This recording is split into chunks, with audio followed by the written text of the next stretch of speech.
এখন গাঁৱত দেহিৰাম নামৰ এটা গৰখীয়া আছিল।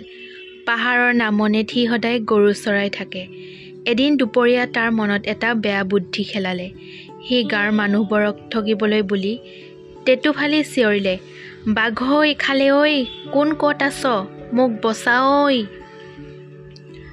তাৰ চিঞৰ শুনি গাঁৱৰ ৰাইজ জাঠি-জং লৈ উধাতো খাই আহিল।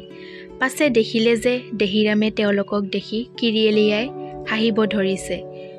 গাঁৱৰ মানুহবোৰৰ বৰ খং উঠিল। তাক গালি শপনি পাৰি তেওঁলোক দিহাদিহি গুচি গ'ল।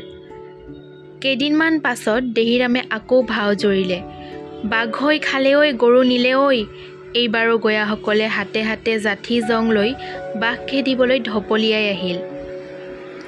দুষ্ট গৰখীয়ে এইবাৰো হাত চাপৰি বজাই নাচি দেখুৱালে।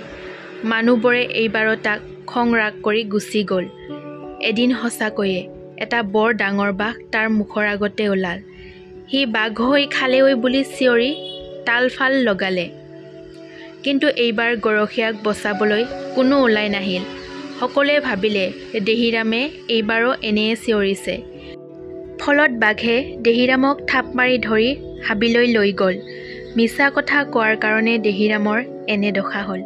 সেইকাৰণে মিছা কথা ক'ব নালাগে। ধন্যবাদ বন্ধুসকল।